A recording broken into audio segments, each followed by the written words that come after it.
Hey guys, what's up? Beth Murphy here.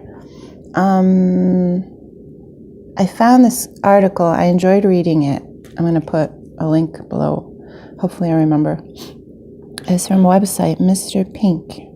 And it's from Mr. Pink. But it's called 10 Things to Consider as a Newly Aware INFJ. Now, I look back at my videos. There's a whole bunch of them, but I think they were only started last fall. And it's funny because I settled into this immediately. It was like, oh, I was so elated. I was so happy when I figured out where I fit in. Everything made more sense, obviously. I mean, I'm sure you had your moment too, where it was just like, oh, this is great. And even to know you're not by yourself, even if the people aren't around you that understand, it was just nice to know that they were out there. And then I actually did find some, so I really don't feel lonely anymore. But anyway, so I was thinking about that, about how the newness wore off really fast, and that's fine because I'll never get that taken away from me.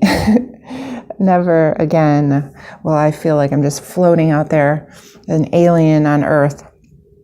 And I was looking up validation because that's kind of an issue for us sometimes, but they say more for the P's, INFP. And then I just stumbled on this article and it read kind of cute.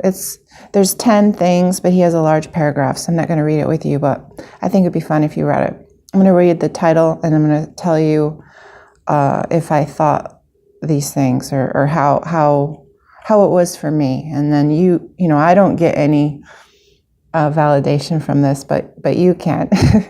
Because then there's this guy and then there's me, and then maybe you have had these things happen too. So we'll see. Okay, number 1. And again, 10 things to consider as a newly aware INFJ. He's kind of just putting it to you straight, like, hey, heads up on this. Number 1, you are not Jesus. Now, I thought that was kind of funny.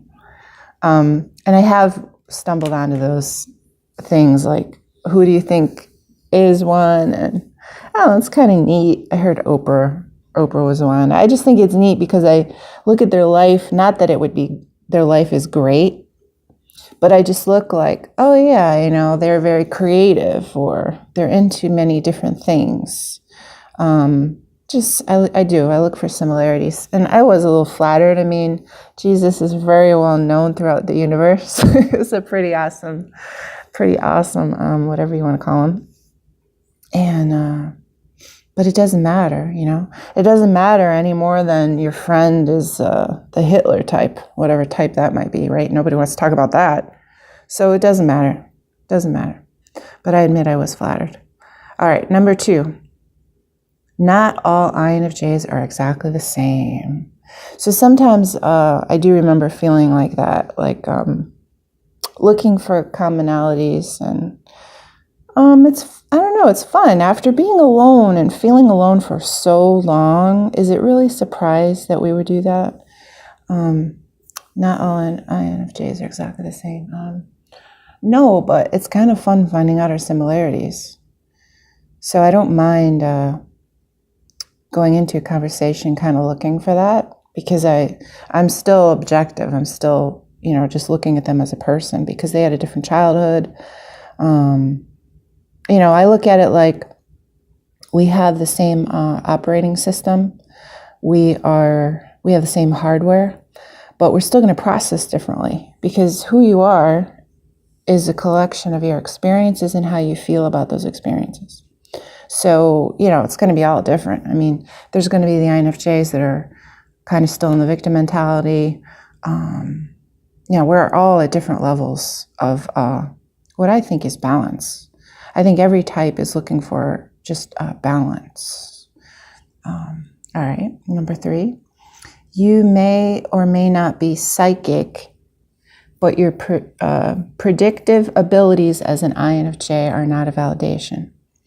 You may or may not be psychic, but your predictive abilities as an INFJ are not a validation. Actually, I would say any type, predictive abilities, they're never going to be a validation because there are no predictions, because there are no truths. See, here's where that little metaphysical part of me shines through. Even a psychic, no matter what type she is, she's just reading probabilities. All right. Remember that. I don't know if this is your thing, or you've ever entertained it, or you think it's nonsense, or you use it. He or she is reading the current potential and probabilities. It's like a percentage. Like you are 80% decided that you're going to be moving in the next 3 years or whatever. And it's because it's always in flux. Okay. So now back to the point though, as an INFJ, yeah, I think that we are very in tune with our intuition, and I think our intuition is what connects us to each other. So I do believe that we have a lot more information coming in than the average person, and we are tempted to like spout that out, but you can't ever tell anyone how it is. I feel when I talk to people, sometimes I say, I'm kind of reading this off you, and then they end up agreeing with me. But again, it's just the predominant energies kind of around them. So no, you're not Nostradamus. Even Nostradamus would tell you about probabilities. Number 4, our type isn't the only one that displays extreme empathy. Extreme empathy, though. He worded it extreme empathy. I know the INFPs are very empathetic. I'm not really sure about that. Our type isn't the only one. Well, no, we're not the only one, but I do think we're in the minority. Because a lot of people can go to the movie theater and they don't feel like they have to run out of it if it's gory or, they're hurting animals or people or whatever. So, no, we're not the only ones, but I do think we're in the minority. All right, number 5. This is his countdown. Don't go seeking validation for your own INFJness. This is asking for an existential crisis, he says. He says that there will be those that act like they have a monopoly on INFJ traits. Yeah, that would be obnoxious. Don't seek validation. Yeah. It was more a relief. I don't know how it felt for you. It was just more of a relief. You don't need to be validated if you don't think something's better than something else, I think. We're all just doing our different things. I do think we're visionaries, but it doesn't mean we're more valuable than people that are doing the grind. They're doing the grind work. Okay, number 6. Don't get overzealous in your efforts to find other INFJs in your immediate world. That's exactly what I did. Why not? Well, not overzealous. I just kind of looked at everybody different from that point on. I thought it was pretty cool. It was definitely cool, and I still think it's fun. I look at my people in my life and think, oh, I wonder what they are. But I don't imagine that I don't presume that I do know, because there's a lot of particulars. But even the introvert-extrovert thing, who cares if we're interested in finding more of us? I have found it very satisfying to have friends that I can just have this level of comfort. Yeah, that's what it is for me. But I don't think it was overzealous. I was definitely interested. Number 7, don't expect in-person encounters with other INFJs to be mind-blowing. But I do. But I take it for what it is. Maybe it's a day, maybe it's 2 days, maybe it's one conversation. I don't know, they're pretty cool though. Really, there's just something there. I don't know if we've been through difficulties and we're eager to accept each other so we can just kind of lay it out like, yeah, here's me. And the other one's like, yeah, here's me. But that in itself is mind-blowing because most people don't do that. It's the boundary thing and the closeness thing. Most people don't go there unless, like I would tell, the story about people that go to parties and they drink, and then all of a sudden everybody wants to tell me their life story, and I think it's awesome because I would do that every day. So personal encounters with INFJs to be mind-blowing. I wouldn't say mind-blowing, but I do expect them to be special, and they have been. Number 8, don't start attacking other alleged INFJs as mistypes. Yeah, whatever. I mean, that seems childish. If they want to think they are or talk about it, or who cares, right? It's just like anything else. Who cares? You don't have to get into it with people. You're not the guardian of the Myers Briggs. Number 9, don't get discouraged by your initial exposure to terms that are foreign. Oh yeah, when I first started listening to YouTubers, I was like, oh my God, I cannot keep up with these abbreviations. Especially because they're not named. Like intuition is NI.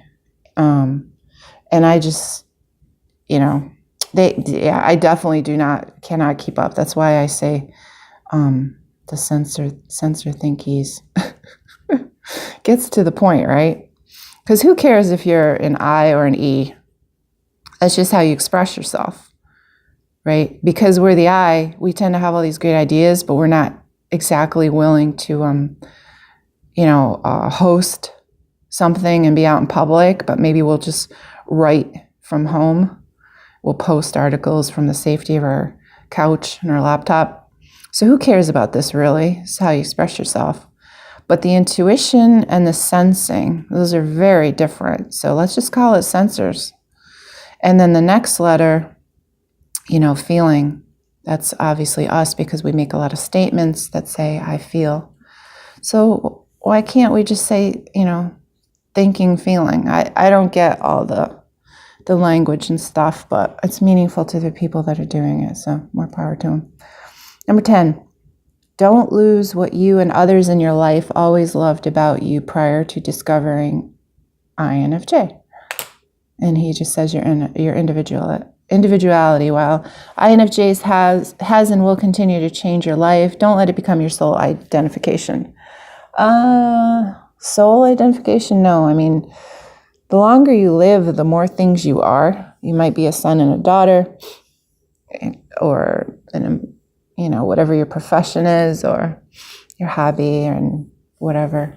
It's one aspect of you. Seems like a maturity thing, right? All right. So that's that. Maybe you can relate. Maybe you're interested in hearing how it is for me. There's just one more opinion in your head when you're reading your article. And I think that's it for now. I'll see what else comes up. I like to cheerlead stuff, so I make sure no one's bashing our personality type, because I think that we are necessary. I don't think I'm expressive enough. I mean, I do this, but it's very kind of controlled and cautious. So it helps keep me out in front of things. Instead of just having all these great ideas and keeping them to myself, I have to work on my balance for my introversion. All right. So thank you guys for hanging out with me. We'll talk to you when we think of something else to say. Have a good one.